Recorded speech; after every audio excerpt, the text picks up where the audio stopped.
Sir ಮಾತಾಡಿ sir. First ಇಲ್ಲಿವರೆಗೂ ರಾಜಕೀಯದವರು ಬರೀ ಆಶ್ವಾಸನೆ ಕೊಡ್ತಾ ಇದ್ದಾರೆ.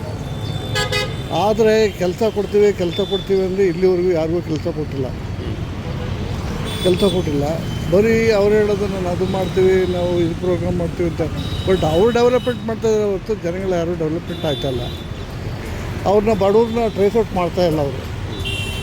ಫಸ್ಟ್ ಪಾಯಿಂಟು ಅವ್ರೇನಿದ್ರು ಇರೋವ್ರಿಗೆ ಇದು ಮಾಡ್ತಾಯಿದ್ದಾರೆ ಹೊರತು ಯಾರಿಗೆ ಅವ್ರಿಗೆ ಬೇಕು ಅವ್ರಿಗೆ ಕೆಲಸ ಕೊಡ್ತಾಯಿದ್ದಾರೆ ಹೊರತು ಇದುವರೆಗೂ ಹೆಚ್ಚು ಕಡಿಮೆ ಒಂದು 20 ಇಯರ್ಸಿಂದ ಯಾರಿಗೂ ಅವ್ರಿಗೆ ಗೌರ್ಮೆಂಟ್ ಅಪಾಯಿಂಟ್ಮೆಂಟ್ ಆಗೇ ಇಲ್ಲ.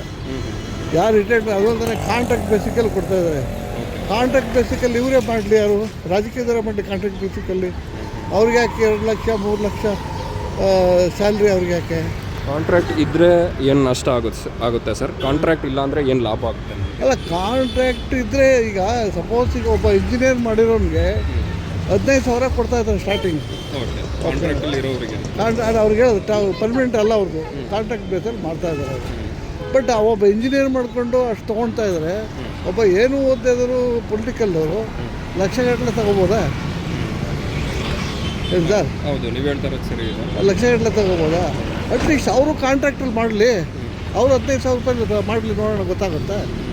ಒರಿಜಿನಾಲಿಟಿ ಫ್ಯಾಮಿಲಿ ಹೆಂಗೆ ಮೇಂಟೈನ್ ಮಾಡಬೇಕು, ಅವ್ರ ಮಕ್ಳು ಏನು ಮಾಡಬೇಕು, ಅವ್ರ ಮಕ್ಕಳನ್ನ ಉದ್ಧಾರ ಮಾಡಬೇಕು, ಏನು ಮಾಡಬೇಕು ಅದನ್ನು ಗೊತ್ತಾಗುತ್ತಲ್ಲ ಅವ್ರಿಗೆ. ಅದು ಮಾಡಲಿ, ನೋಡೋಣ ಅವರು ರಾಜಕೀಯದವರು. ಇವಾಗ ಅವ್ರಿಗೆ ಗೊತ್ತಿದೆ ಏನೇನೋ ಕಷ್ಟ ಆಗ್ತಿದೆ ಅಂತ ಅವ್ರಿಗೆ ಒಂದು ಪಾಯಿಂಟ್ ಆಫ್ ವ್ಯೂ ಇದೆ.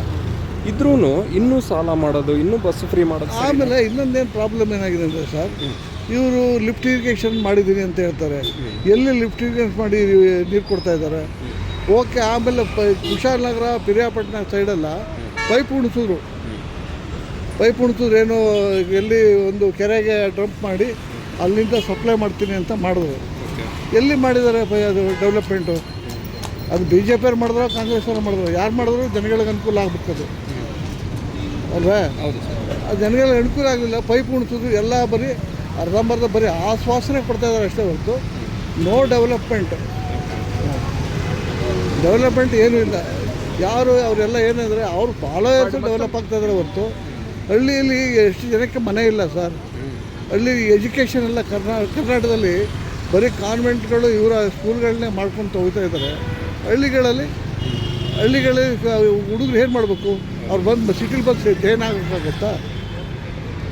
IT ಡೆವಲಪ್ಮೆಂಟ್ ಎಲ್ಲ ಮಾಡ್ತಿದ್ದೀವಿ ಅಂತ ಹೇಳ್ತಾರೆ. ಎಲ್ಲಿ ಡೆವಲಪ್ಮೆಂಟ್? ನಮಗೆ ಆ್ಯಕ್ಚುಲಿ ಡೆವಲಪ್ಮೆಂಟ್ ಯಾರು ಡೆವಲಪ್ಮೆಂಟ್ ಮಾಡ್ತಾರೆ? ದೊಡ್ಡವ್ರು ಡೆವಲಪ್ಮೆಂಟ್ ಆಗ್ತಾರೆ ಅಷ್ಟೇ.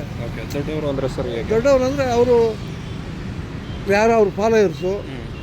ಸೊ ಮತ್ತು ಅವ್ರಿಗೆ ಯಾರು ಅಮೌಂಟ್ ಕೊಡ್ತಾರೆ. ಸೊ ಅವ್ರ ಹಿಂದೆ ಇರೋರಿಗೆ ಮಾತ್ರ ಡೆವಲಪ್ಮೆಂಟ್ ಮಾಡ್ತಾರೆ ಹೊರತು ಅವರು ಬಡವ್ರನ್ನ ಹುಡುಕಿ ಯಾರು ಹಳ್ಳಿಗೆ ಹೋಗಿ ಎಲ್ಲೂ ಮಾಡಿ ಓಟ್ ಹಾಕೋವ್ರಿಗೆ ಮಾತ್ರ ಬಂದು ಎಲ್ಲ ಹಳ್ಳಿಗೆ ಬಂದುಬಿಟ್ಟು ಕೈ ಕಾಲೆಲ್ಲ ಮುಗಿತಾರೆ ಅಷ್ಟೇ ಓಟ್ ಹಾಕೋರಿಗೆ. ಆಮೇಲೆ ಏನು ಮಾಡ್ತಾರೆ? ಅವ್ರ ಕೈ ಈಗ ಒಂದು ಅಪಾಯಿಂಟ್ಮೆಂಟ್ ಕೊಡಬೇಕು ಅಂತಂದರೆ ಇಷ್ಟು ಲಕ್ಷ ಬೇಕು, ಒಬ್ಬ ಲೆಕ್ಚರ್ ಪೋಸ್ಟ್ ಬೇಕು, ಇಷ್ಟು ಅಮೌಂಟ್ ಬೇಕು ಅಂತಾರೆ. ಎಲ್ಲಿಂದ ಕೊಡ್ತಾರೆ ಅವರು? ಒಬ್ಬ ಹಳ್ಳಿ ಹುಡುಗ ಓದ್ಬಿಟ್ಟು ಡಿಗ್ರಿ ತೊಗೊಂಡು PhD ಮಾಡಿಕೊಂಡು ಮತ್ತು ಇದು ಯಾವುದಪ್ಪ PhD ಮಾಡಿದ್ದಾರೆ. ಬಟ್ ರಾಷ್ಟ್ರ ಪ್ರಶಸ್ತಿ ತಗೋದು MA ಗ್ರ್ಯಾಜುಯೇಟ್ಸು ಏನು ಜಾಬ್ ಕೊಟ್ಟಿದ್ದಾರೆ? ಅವನಲ್ಲಿ ಟೆಂಪ್ರರಿ ಕೆಲಸ ಮಾಡ್ತಾಯಿದ್ದಾರೆ. ಇವತ್ತೆಲ್ಲ ಅದೇನು ಇದಿದೆಲ್ಲ ಅದು ಟೊಮೊಟೊ ಅದನ್ನೆಲ್ಲ ಮಾಡ್ತಾಯಿದ್ದಾರೆ, ಬೀದಿ ಮಾಡ್ತಾಯಿದ್ದಾರೆ. ಸೊ ನಿಮ್ಮ ಹೇಳಿಕೆ ಪ್ರಕಾರ ಫಸ್ಟ್ ಉದ್ಯೋಗನ ಕರೆಕ್ಟಾಗಿ ವಹಿಸಬೇಕು. ಹೌದೌದು, ಕಾಂಟ್ರಾಕ್ಟ್ ಎಲ್ಲ ಮಾಡಬೇಕು. ಏನಿದೆ ಈಗ ಸ್ವಾಮಿ ಬುಕ್ಕಲ್ಲಿ ಏನಿದೆ, ಏನು ಇಷ್ಟು ಅಮೌಂಟು ಇಷ್ಟು ಇದು ಎಲ್ಲ ಅದರೆಲ್ಲ ಡೀಟೇಲ್ಸ್ ಇದೆ. ಬೇಸಿಕ್ಕಿಂದ ಹಿಡಿದು ಎಲ್ಲಿವರೆಗೆ ಅಷ್ಟು ಇವ್ರಿಗೆ ಮಾತ್ರ ಬೇಕು ಅಮೌಂಟು, ಕೆಲಸದವ್ರಿಗೆ ಯಾರಿಗೂ ಬೇಡವೆ. ಎಷ್ಟು ಜನ ಈಗ BE ಮಾಡಿಕೊಂಡು ಅನ್ಎಂಪ್ಲಾಯ್ ಆಗಿದ್ದಾರೆ, MA ಡಿಗ್ರಿ ಗ್ರ್ಯಾಜುಯೇಷನ್ ಮಾಡ್ಕೊಂಡು ಅನ್ಎಂಪ್ಲಾಯ್ ಆಗಿದ್ದಾರೆ.